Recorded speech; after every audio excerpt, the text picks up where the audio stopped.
আমাদের এই সংবাদ সম্মেলনে সভাপতিত্ব করছেন আমাদের ফেডারেশনের সংগ্রামী সভাপতি জনাব রফিকুল ইসলাম বাবু। আমরা আমাদের সংবাদ সম্মেলনে যে লিখিত বক্তব্য সেটা আপনাদের সামনে পেশ করছি।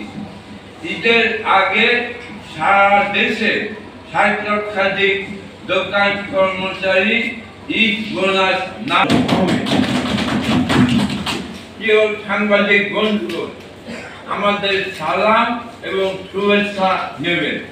আপনারা জানেন সারা দেশের দোকান, shopping mall, chain shop, departmental store, retail shop, wholesale, electrical দোকান, সেলুন, বিউটি পার্লার, ওষুধের দোকান, এই 10টি সেক্টরে প্রায় ৬০ লক্ষাধিক দোকান কর্মচারী কাজ করেন।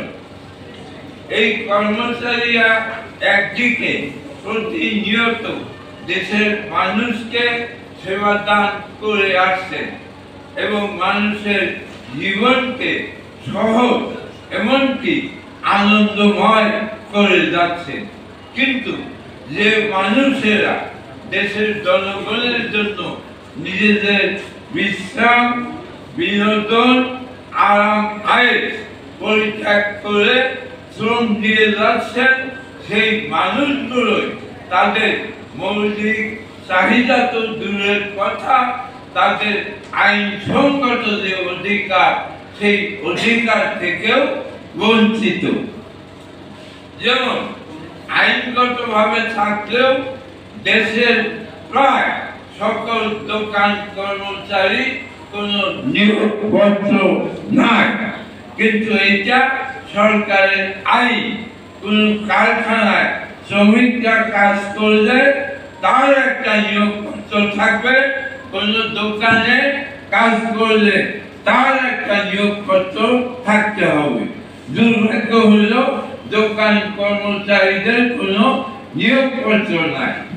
দ্বিতীয়ত হলো দোকান কর্মচারীরা যেখানে কাজ করে সেই দোকানে মালিকের স্বাক্ষরযুক্ত একটা পরিচয়পত্র, আমরাকে যেটা বলি আইডি কার্ড।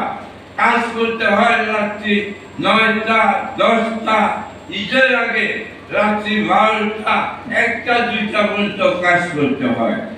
যখন এই রাতের কাজ শেষে যখন বাসায় ফেরে তখন কিন্তু দেখা যায় যে রাস্তায় যে পুলিশ আছে তারা তাদেরকে নানাভাবে হ্যারাসমেন্ট করে।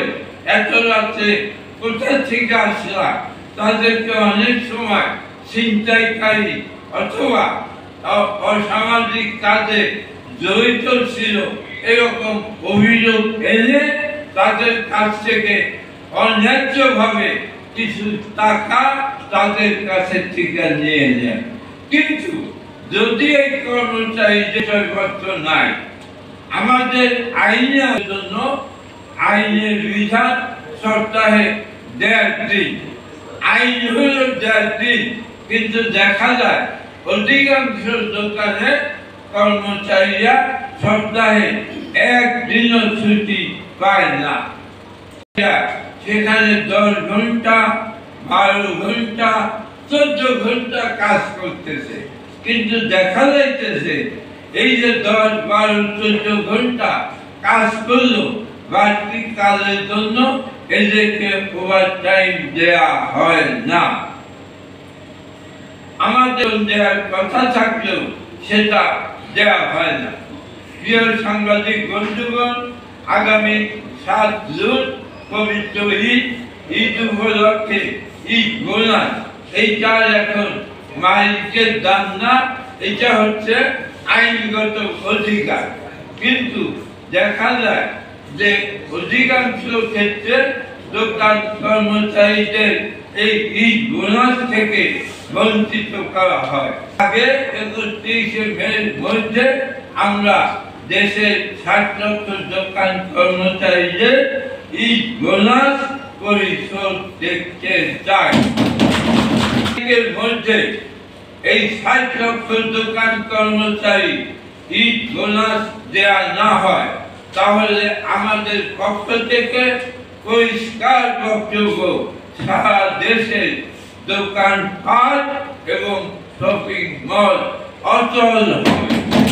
আর অচল হওয়ার জন্য দোকানের মালিক সমিতি এবং সরকার তাই দায়ী থাকবে। আমরা আমাদের এই দাবিনামা দোকান বাংলাদেশ দোকান মালিক সমিতি তাদের কাছে আমরা পেশ করব। আমরা 18 থেকে 20 তারিখ ঢাকা শহরে সকল মার্কেটে দোকান কর্মচারীদের সভা সমাবেশ অনুষ্ঠিত হবে।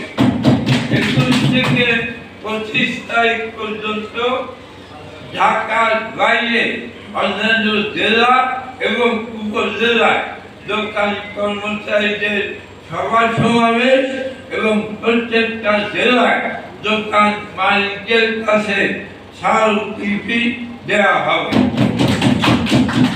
23 মে আমরা জাতীয় প্রেস ক্লাবের সামনে দোকান কর্মচারীদের মানববন্ধন অনুষ্ঠিত করব ঈদ বোনাসের দাবিতে। এক্ষেত্রে যদি ঈদ বোনাস প্রদান না হয় এবং সুনির্দিষ্ট ঘোষণা সরকার মালিক সমিতির পক্ষ থেকে না আসে, তাহলে আগামী মাসে 1 তারিখ